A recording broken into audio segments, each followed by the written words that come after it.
Good morning. Welcome to Joy in Our Town. I'm your host, Lorene Tanaka. We are here this morning with Connie Mitchell, and she is the Executive Director with the Institute for Human Services, also known as IHS. That's right. Thank you so much for being here, Connie. Thank you, Lorene. Glad to be Now, here. Hawaii has a huge housing and homeless problem. Can you give us an idea of how significant that is here? Well, we have the second highest rate of homelessness in the nation, actually. Not that we have the most people, but the rate, in terms of the number of people that we have. And in 2014, the point-in-time count, which is something that we do every year, we actually counted about a little more than 4,700 people that were homeless on Oahu. That's so not when a you say statewide point in time, meaning at one day. That snapshot. Yes. Okay. And then through the year, the annual utilization report of homeless services indicated that we had about 9,500 people that had accessed some kind of homeless services, either through the shelters or through outreach. Wow. So it's pretty significant. And But even at that, that's still not counting everybody, right? Right. It's an undercount usually, when we do the point-in-time count. And we also know that there are a lot of people who are just, on the verge of, or they might be couch surfing. They're really at risk for unsheltered homelessness. So those people just aren't counted on that one night count, if you happen to be indoors that night. And there are a lot of people, Hawaii has a very hospitable spirit, and so like friends and family will usually take people in all the time. So I think at one point there, a few years ago, there was a survey that was done, and they counted over 80,000 households that felt like they were at risk. Like if they were to lose their job, and in maybe 2 or 3 months, they might become homeless if they didn't find another job. Well, the saying that we hear is so many of us are just one paycheck away from being homeless. Yes. And it's not just a saying, it is reality. Right, right. Wow. So when you talk about, or when you refer to the couch surfing, if you will, these are what we call the hidden homeless? Yes. Okay. And hidden homeless can refer to those folks, who you don't see them in the shelters or on the street. And it could be those people that are with family or friends, but there are also people hidden in different ways too, because there are some people who are unsheltered that actually live like in caves or in places where nobody finds them because they want to be hidden. Right. Oh, they choose to. They don't want to be found, period. Okay, so but for Institute of Human Services, IHS, you actually service how many then in a given day? Well, in one day, usually we average about, maybe about 300 people in our shelters. Okay. But then we also have many other people that we serve through meals and through our other programs, housing and employment. So every year we serve over 5,000 people actually. So how does it work when you have, do you have a maximum of just 300 beds, is that it? No, we actually have more beds available than we fill every night. Mostly, on the men's side, the men's shelter that we have, but we do have openings, on the women's and the families shelters also. So we really do welcome people to come in, and we do see ourselves as a safety net for this community. So they often don't stay that long, and so they kind of come and then they go, and then there's room for other people to come in as well. So I think emergency shelter-wise, IHS serves more than half of the people who are seeking emergency shelter on Oahu.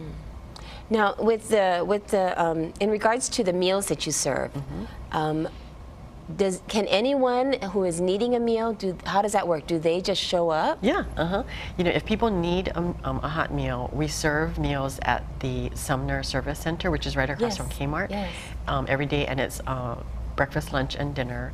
We serve over 750 meals a day, and so there's quite a bit of feeding, that goes on. But if they come to the shelter and they're really actually homeless, they also have access to all the other services because we'll let them know about them.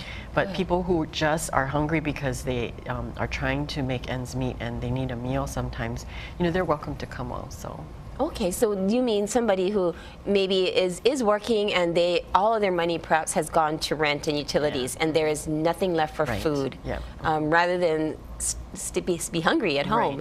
They're welcome to come. They're welcome to come, That's and nice. then they also can take advantage of our food drop that happens as a collaboration with the Hawaii Food Bank. Every month, on the last Thursday of the month, we have a food drop at IHS Sumner Shelter, the Sumner Service Center, and people can come in and get food for their pantry, and fill up their pantry. so is there a limit on how much they? Yeah, depending upon the size of their household, they can have 1 box or 2 boxes, but we, we provide according to, what the need is in the number of people. Oh, but 1 box is quite a lot of food. Yeah. So it helps, to stretch the budget, because if people have... That's available 7 days a week? No. That's once a month on the last only. Thursday of the month. But the actual meals are available 7 days a week? Yes. Wow. Yep. When do you sleep, Connie? Well, we have staff on 24/7, so that makes it really, pretty intensive operations, every day, because once we finish one meal, we're on to the next one to help prepare for that. Very dedicated people. Yeah, but it's really about community support, and we have so many volunteers that come every day, to help us deliver these services. That's good. So with a meal program, people help, and sometimes they'll come in and they'll cook, or they come in to just serve, but, just really inviting people to come and share their spirit with people and uplift them, Now, how can faith communities be a part of what you offer? Well, we have actually many faith communities that come in to support IHS's many missions, and they can come in and volunteer as a group. They can actually do some volunteer fundraising or drives for us. Like they can collect things that we need all the time. Like towels, toiletries, food, all of those things. So right now, do you have churches actually coming down and dropping off supplies to you? Definitely. That's good. Okay. And the other way, so people can't get to your Sumner Center. Right. They can go through their churches. Yes. Okay.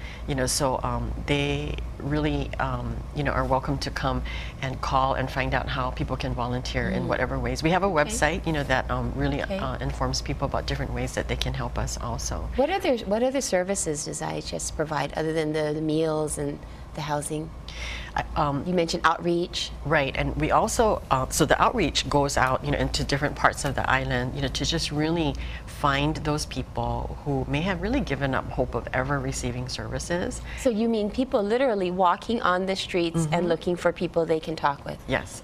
Okay. And so we started in the area that we're located in Chinatown, downtown Evelyn, and that was really where we intensely outreach for a couple of years. But in that process, we gained the attention of the North Shore community, and their neighborhood board invited us, to partner with them to actually deliver some homeless services there. So for the past 2.5 years, we've been out there, and we've housed, quite a few people. They don't have a shelter out there. Sometimes we'll ask them if they want to come into Honolulu, but many of them don't want to leave, the rural area. But they're familiar and they're secure there. And we'll deliver the services right there. So we partner with a lot of agencies to be available every Wednesday out on the North Shore in Haleiwa. But on the last Wednesday of the month, we have more agencies that are there too. Nice. So the food bank is there. Aloha Harvest gives us things to pass out to people. We have the Legal Aid Society of Hawaii helping with legal services. Good. Our housing department is available to them, and we also, help them to apply for a lot of entitlements and things like that. So many, different services are available. So it's kind of like a one-stop shop, Now, we've heard on the news how they do these raids of the homeless people living on the streets. And so many of the homeless have spoken up and said, I can't apply for anything because my ID is gone, my credit cards are gone, or anything that they have that identifies who they are is gone. What happens? Is there something that IHS can help them with? Absolutely. There? Oh, good. So, if people need an ID replacement, we're able to help them apply for another one, so that we can kind of connect with the Department of Health for their birth certificate, or apply to the Social Security office. But there are people out there who are available, and of course, if people walked in and they really needed that help, we'd provide that help for them as well. Is there a fee for them to do that? No, not at all. So that is what we raise funds for, and the government pays us to provide some of these services. So we just try to be creative and really reach as many people as we can. Well, that's so good to know, because we've seen it so often on on the news stories, and for viewers that are watching, they're thinking, oh, good. Now what? Now what are they going to do? They're already down in their luck, and now they don't even have an ID. Well, Lorene, I want want to just tell you about this story because it just happened, you know, this past weekend. There was a gentleman that was homeless on the street, and one of our outreach workers, I think, encouraged him to come, you know, to IHS. So he did, and when he came in, we learned that he was a veteran, you know, and then we linked him up with our Veteran Services coordinator, and then we learned that, you know, he had been in Hawaii for a long time. Like, he'd been here for 30 years or so, you know, but he didn't have any family here. And now he was in a situation where, you know, he, you know, was, well, literally on the street, and, you know, he really needed help. And we were able to connect him with his family on the mainland. Wow. So his sister, and we were going to send him back, but then his sister said, oh no, you know, our family can bring him home. So he took an airplane out this past weekend on his birthday, and he was reunited with his family in Texas. Oh, how wonderful. Oh, that's a great success story, but that must be just one of many that you go through at your... Yeah, we really are about helping people to reconnect or connect with new community that will support them. And that's why it's so important, you know, for faith communities, you know, to be willing and able, you know, to welcome people into their midst, you know. And we have another opportunity this coming Sunday where we're partnering with a church to actually provide, you know, a space for them to just come and you know, enjoy a social event, a meal. Kind of get to know what it is that you have, or get to know your center. Right. How nice. You know, and then that's a way that another church then is partnering with us, you know, to provide. I see this domino effect that goes on, right? And today, in our world of internet and, you know, computers and everything, I mean, how easy it is to get online and try to find somebody's family. It's so much easier than before. Oh, absolutely. Right? Yeah. Oh, he must have. That's a great end of the year story for him. Yeah. Wow. Is there anything else that you want to talk about as far as homelessness? Oh, I know. I wanted to ask you really quick. We've got about a minute left. Ala Park. What is happening at Ala Park? Are they allowed to stay there? As in with any park, I think the city has declared that you can't sleep in the park. There are hours where, you know, you can't be there. A lot of people, you know, sit there during the day, and that's, you know, perfectly okay. I think what we want to do is to invite people, you know, to come into the shelter, you know, to be able to just learn more about our services and to be able to kind of steer them maybe in a different direction. We're doing a lot in employment these days, you know. Oh, we'll talk more about that in the second half. But that's really good to know, though, because to get them out of the environment, at least overnight, right? And safety. Yes, absolutely. Safety when it gets dark. There's been so much violence, you know, against people, you know, at night and stuff, and particularly homeless, that we really want them to be safe.